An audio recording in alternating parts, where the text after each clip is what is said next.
Merci de nous accueillir chez vous, mesdames, messieurs, bonsoir.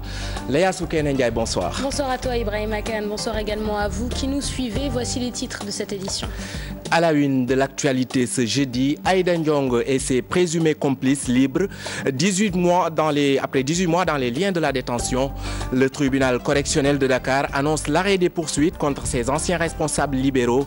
Aïda Ndiong, toutefois, n'est pas définitivement sortie de l'auberge. L'ancienne sénatrice libérale a toujours maille à partir avec la CREI.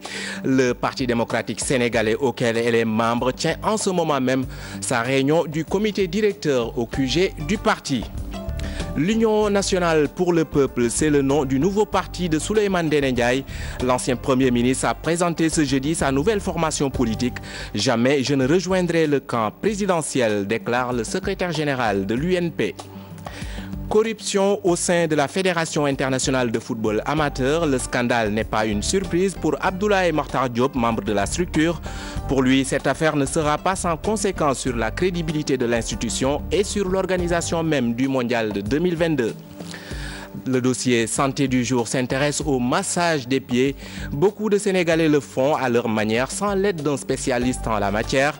Quelles sont les causes de la souffrance de nos pieds? Élément de réponse en fin d'édition. Bienvenue à tous.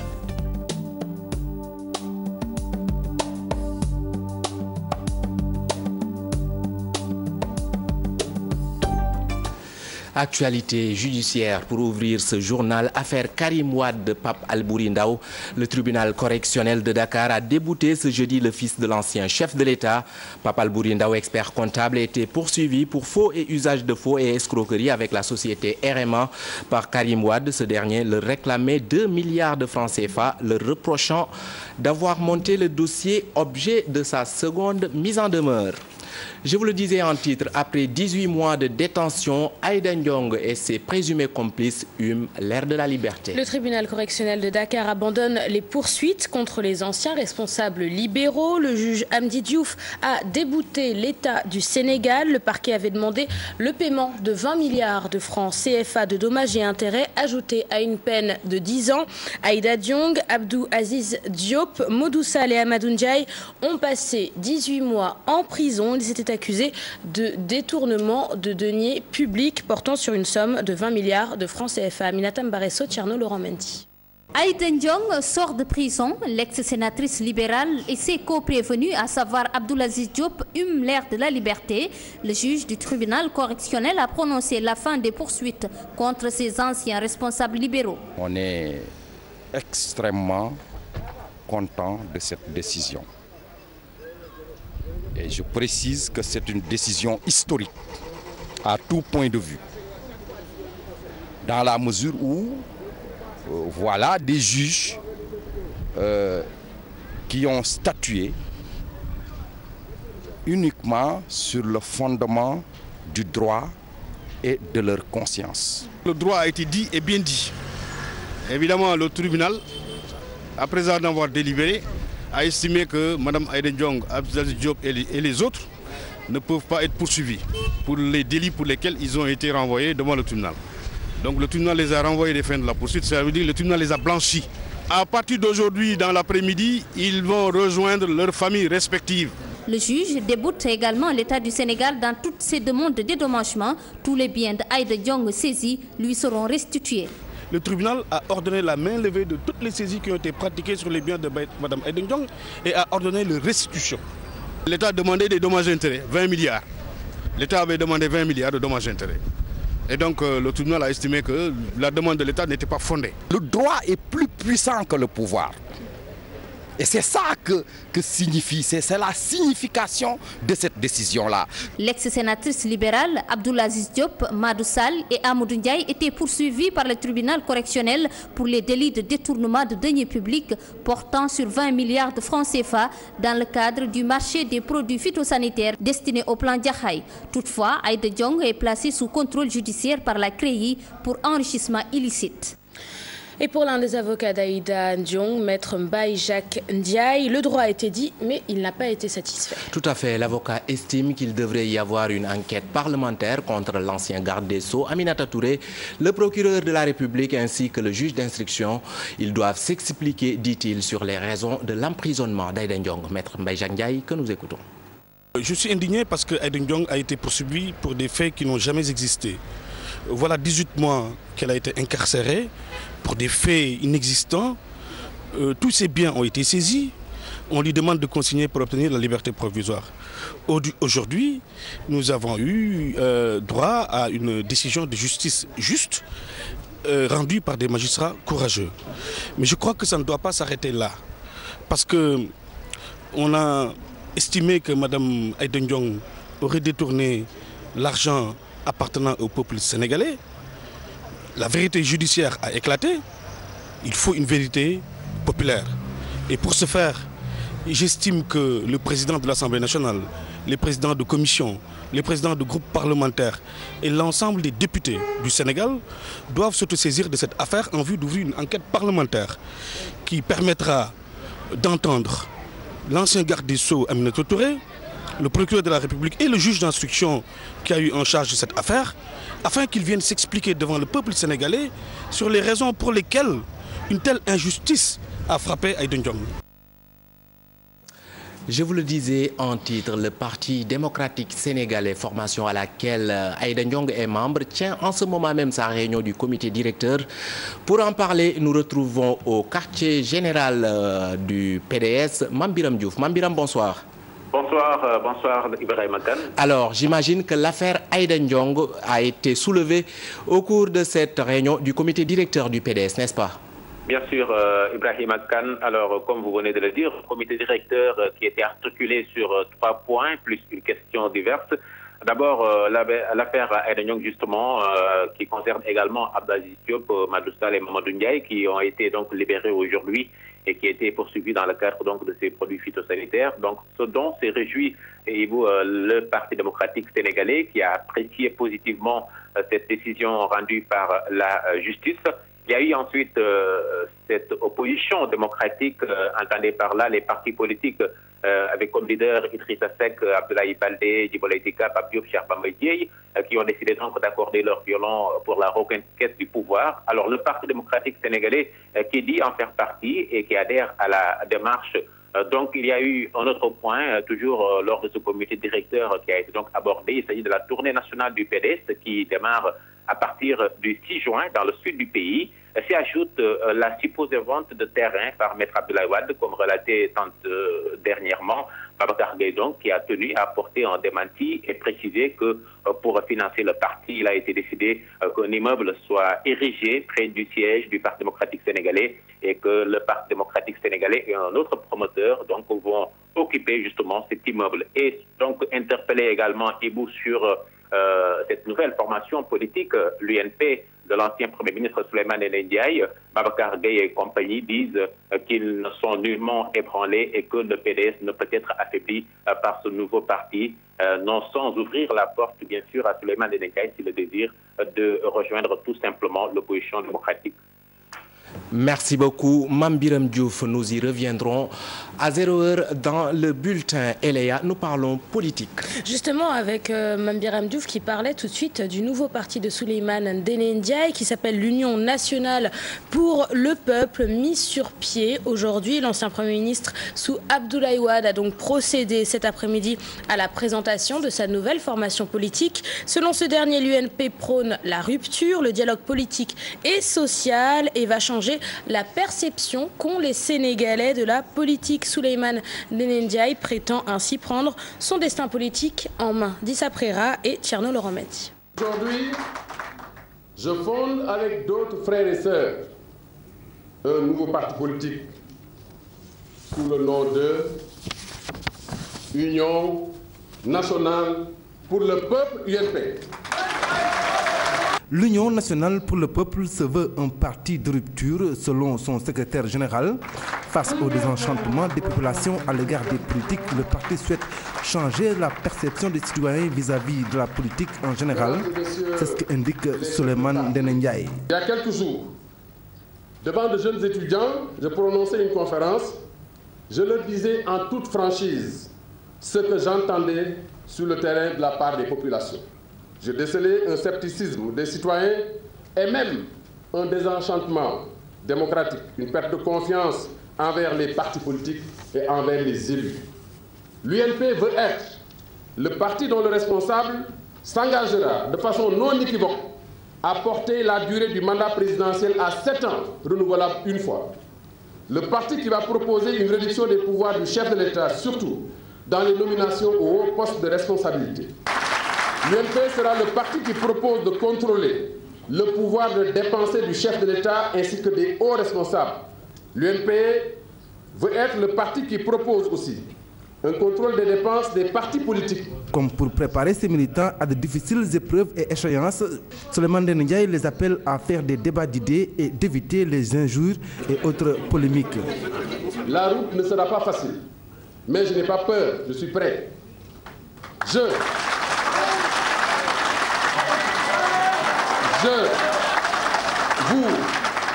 Nous serons attaqués. Des invectives et des insultes, des caricatures, nous en entendrons, nous en lirons. Mais sachez résister au nom des valeurs que sont la citoyenneté, la conviction, la fidélité et surtout au nom d'un Sénégal meilleur que nous allons ensemble construire.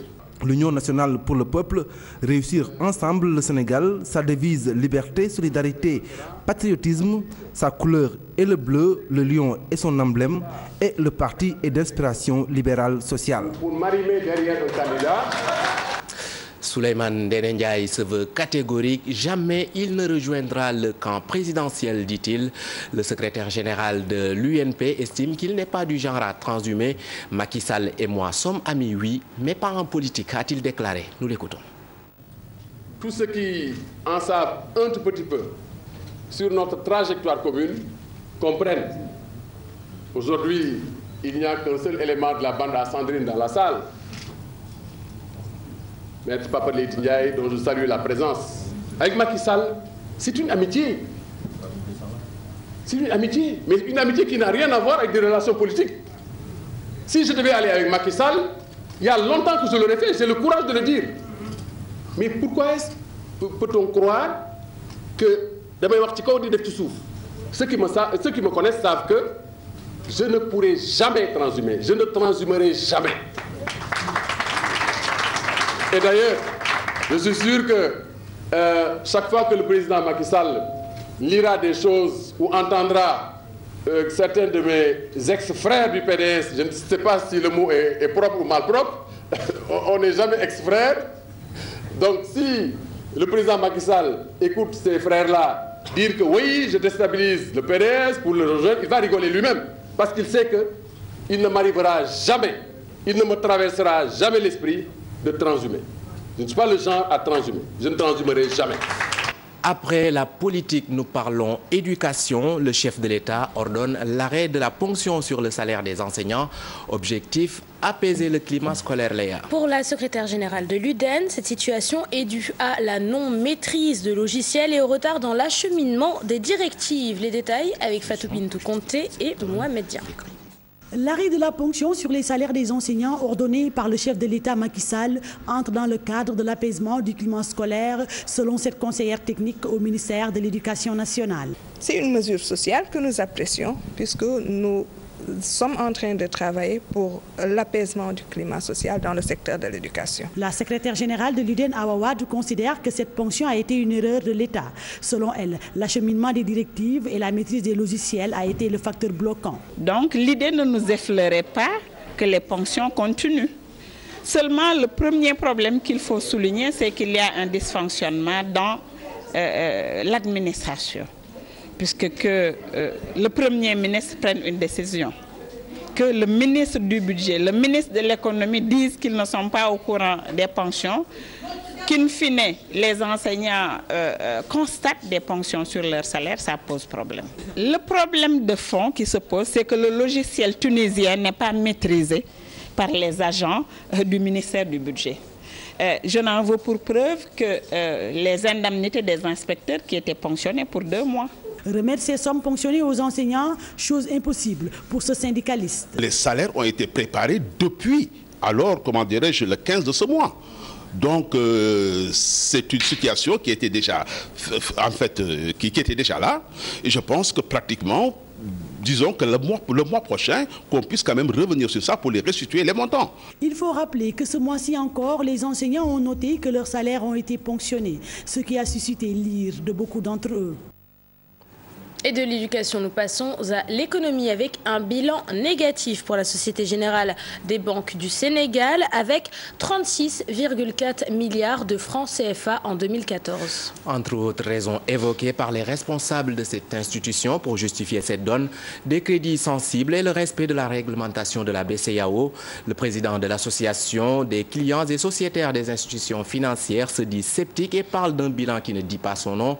Il suggère même un audit de la banque.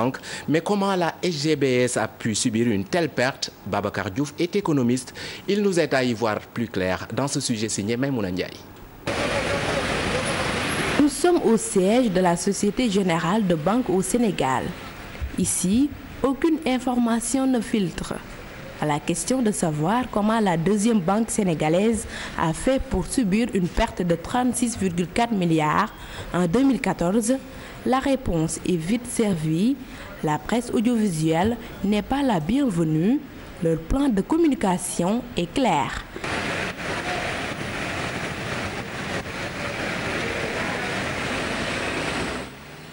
Mais qu'est-ce qui peut expliquer de tels résultats? Si vous vous rappelez, il y a eu un moment, il y avait eu des problèmes avec le personnel, je crois, dans cette banque. Ça pourrait être une explication, mais je ne saurais le dire. La deuxième chose aussi, une banque peut effectuer des placements et prêter aussi et avoir des problèmes en termes de recouvrement. La direction de la SGBS révèle dans la presse une autre cause de ce gap, une volonté de respecter la réglementation de la BCEAO.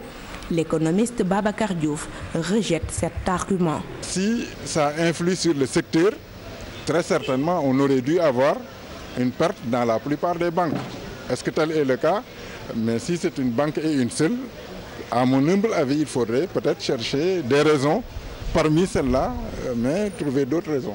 Mieux, le président de l'association des clients et sociétaires des institutions financières parle de pertes déguisées. Une entreprise qui a l'habitude de faire des chiffres d'affaires énormes et de produire des bénéfices, qu'on nous dise subitement qu'elle a fait un déficit ou bien une perte de quelque chose comme 36 milliards, la somme est énorme, la somme est faramineuse. Le 20 mai de l'année passée, c'est-à-dire en 2014, une grosse affaire, un gros détournement a été noté de 457 400 000 francs d'un chef d'agence, en l'occurrence le chef d'agence de Anne-Maris, de la SGBS. Nous demandons tout simplement à l'État et à la Banque centrale de prendre leur entière responsabilité pour déployer un audit afin que cette question-là soit tirée au clair. La Société Générale de Banque au Sénégal pourra-t-elle compenser tout cet argent rapidement? Pourra-t-elle encore fidéliser ses clients? Des questions qui méritent des réponses. En bref, sachez que la Banque africaine de développement a un nouveau président. Akinwumi Adesina du Nigeria a été élu par le Conseil des gouverneurs de la banque au terme d'une élection marathon à Abidjan. Élection en marge des 50e assemblées annuelles de l'institution. Akinwumi Adesina arrive avec 58,10% des voix et succède du coup au Rwandais Donald Kaberuka. Le nouveau président de la BAD prendra fonction le 1er septembre 2015. Et nous parlons de ce parfum de corruption qui secoue l'instance dirigeante du football mondial. Secoué par une affaire de corruption, comme vous l'avez dit, Ibrahima, et cela ne surprend pas Abdoulaye Mokhtar Diop, grand sérine de Dakar, mais également membre de la commission éthique de la FIFA, pour qui cette affaire risque d'entacher la crédibilité de l'organisation. Je vous propose de suivre ce reportage. Il est signé Adi Atala et Mohamed Dian. La corruption qui éclabousse la FIFA, un secret de polichinelle, selon Abdoulaye Mokhtar Diop, membre de la commission de l'éthique de la dite organisation, même si l'implication de certaines personnes le surprend. Notre commission avait suspendu, ou a suspendu pour 10 ans, M. Temari, ancien président de la fédération tahitienne et qui était membre du comité exécutif. Je voyais véritablement certaines affaires venir, mais vraiment de cette nature. Moi, hier, j'ai été très surpris, donc c'est même presque, si vous voulez, le branle-bas de combat au siège. L'éclatement de l'affaire ne va pas être sans conséquence de l'avis du membre de la FIFA. Si maintenant Blatter est élu sans l'UEFA, mais sa légitimité va véritablement en prendre un sacré coup. Et maintenant, la question que vous posez du fonctionnement maintenant de la FIFA va prendre véritablement un autre coup, parce qu'on ne sait pas si l'UEFA va continuer de participer à des compétitions organisées par la FIFA sous cette version. À cause de la tournure prise par l'affaire, la démission de Sepp Blatter à la tête de la FIFA peut être envisagée. Cette affaire dépasse les fédérations parce que la pression des hommes politiques, si l'élection se tient vendredi, si l'UEFA boycotte l'élection, mais la légitimité de Sepp Blatter, s'il est élu, dans d'autres associations qui n'ont pas la taille de la FIFA, des présidents ont été amenés à démissionner sans avoir eu leur responsabilité directement engagée dans des faits de malversation, de mauvaise gestion ou de gestion déloyale. 7 membres de la FIFA présumés coupables de corruption, arrêtés après une enquête. La suite des investigations va-t-elle révéler d'autres secrets? Merci Adi Atala. Et un scandale qui ne sera pas sans conséquences, Ibrahima. Tout à fait. D'aucuns y voient une éventuelle source de bruit diplomatique entre la Russie et les États-Unis. L'organisation de la Coupe du Monde en 2022 risque même d'être hypothéquée selon Abdoulaye Mokhtar Diop, membre de la commission éthique de la FIFA. Par ailleurs, ancien ministre des Sports du Sénégal. Nous l'écoutons. Maintenant, ça prend même une dimension entre l'Union soviétique et les États-Unis. Vous avez dû voir la réaction de l'Union soviétique parce que, à terme, le choix de la Russie peut être remis en cause. Donc, vous voyez, quand ils disent qu'il ne faut pas que les États-Unis appliquent leur justice dans les autres pays du monde, c'est parce qu'ils craignent que l'enquête ne mène directement à la remise en cause du choix de la Russie. Donc, il y a un imbroglio et des pressions qui peuvent venir des États, et des sponsors, des fédérations et d'autres personnalités qui aujourd'hui sont dans les mailles de la justice suisse et américaine. Donc je crois que cette affaire va avoir, j'en suis convaincu, des développements qui risquent véritablement d'éclabousser beaucoup de membres du comité exécutif.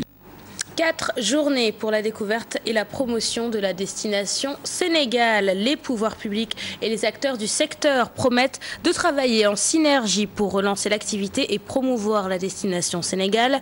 Du côté de l'État, des engagements ont été pris afin de repositionner, et ce, de manière durable, le secteur touristique. Objectif donc, Ibrahima, rendre la destination Sénégal plus attractive. Après le tourisme, direction Thiès, où la petite enfance est au cœur des préoccupations des autorités locales. Dans la ville du Rail, nombreux sont les enfants à ne pas être déclarés à l'état civil. Autre préoccupation des autorités, la santé et l'éducation. Ainsi, un programme a été lancé pour la prise en charge des enfants dans ces 2 domaines. Reportage à Thiès de Cheikh Anta Diop et Saïla Tir. Mes 1000 premiers jours, un programme communautaire lancé à Thiès pour la prise en charge de la petite enfance. Alun Sarr, administrateur Kadior Diankien. Pour expliquer la terminologie campagne, mes 1000 premiers jours, 2 ans, ça fait 365 jours, fois 2, ce qui fait 730 jours. Mais nous avons intégré les 9 mois de grossesse. Les 9 mois de grossesse, ça fait 270 jours. 270 jours qu'on va ajouter à 730, ça fait les 1000 jours. Cela veut dire que ce chiffre 1000 n'est pas le fait du hasard. Un appel a été lancé aux parents pour qu'ils veillent à l'éducation des enfants et à leur inscription à l'état civil. La directrice de la case des tout-petits, Thérèse Faye, salue cette belle initiative. Dans notre jargon au sein de la petite enfance, nous avons l'habitude de dire que tout se joue avant 3 ans. D'où l'importance d'accentuer la sensibilisation, mais aussi d'où l'importance d'apporter cette information au niveau des populations. Ces enfants venus de Ziguinchor, Kaolack, Diourbel, Mbour et Dakar ont présenté au public des œuvres qu'ils ont réalisées. Le maire de Thiès a ravi la vedette. Talla Sylla a dédié une chanson aux enfants.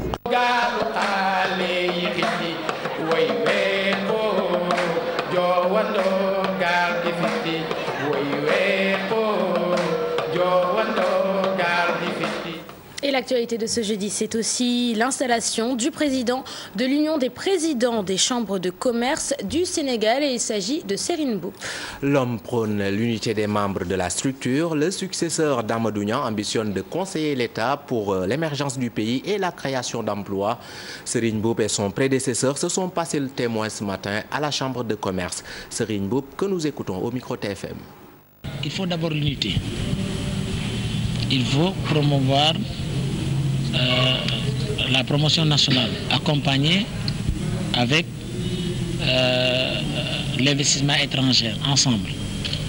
Donc je pense que c'est les deux actions les plus importantes.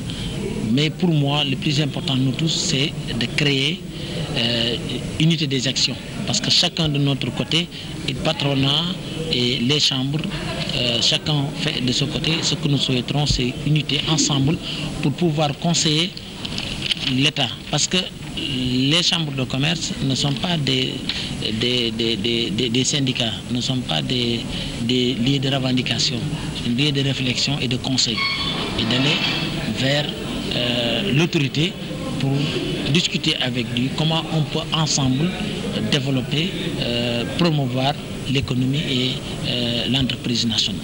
Tout ce que nous cherchons, c'est l'emploi. Parce qu'aujourd'hui, si aujourd'hui l'économie fonctionne bien, il y aura plus d'emploi, il n'y aura pas de comme et donc c'est notre souhait. Dans son travail, c'est une passation de témoin, mais ce n'est pas quelque chose. Il est toujours membre il est notre président d'honneur et je pense qu'il va continuer à travailler ensemble avec nous. Parlons à présent de la calebasse de l'excellence édition 2015. La TFM remporte le prix de la meilleure télévision. La meilleure émission de comédie est revenue à Kouthia Show. Et l'ancienne animatrice de l'émission Dieguemar et actuelle administratrice de la place du souvenir, Adjassi, a aussi été distinguée. La cérémonie de remise des trophées s'est déroulée au Théâtre national Daniel Sorano, comme vous pouvez le constater sur ces images. Et puis, dans le monde des transports urbains, deux grands rivaux, Ibrahima, les conducteurs de taxis jaune-noir et les conducteurs de taxis dits clandestins, communément appelés taxis clando. Les deux camps s'accusent mutuellement de concurrence déloyale. Pour certains taximens, les clandos sont hors la loi. Ces derniers apportent la réplique. Leur travail rime avec beaucoup de difficultés, disent-ils, et ce, au quotidien. Cheikh Tidiane Dione et Mardien. À Dakar, les taxis clandestins, communément appelés taxis clando et taxis jaune-noir, envahissent littéralement les grandes voies. La concurrence entre ces deux moyens de transport est devenue de plus en plus rude.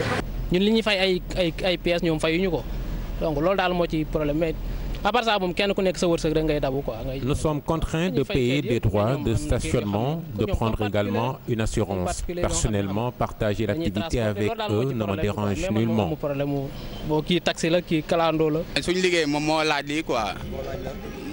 Entre taxi jaune-noir et taxi clandestin, il y a une grande différence. Par exemple, le tarif chez nous est fixé entre 200 et 300 francs par personne, alors que les taxis réguliers encaissent au minimum 500 ou 1000 francs CFA. Outre cette concurrence entre ces deux types de transports en commun, ce conducteur de taxi clando soulève d'autres difficultés auxquelles ses collègues sont confrontés.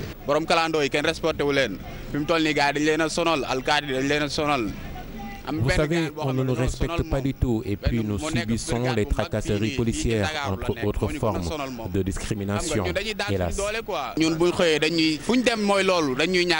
Le taxi clando, un moyen de transport prisé des Sénégalais pour son coût moins élevé, nous dit notre interlocuteur. Nous sommes obligés de prendre tous les moyens légitimes pour nous y rendre là-bas afin de respecter la clientèle et les gens qui vont venir nous voir. Et nous n'avons pas le droit au retard. Maintenant, passer par la légitimité pour être un peu conforme avec la loi, je pense que ça devient une nécessité.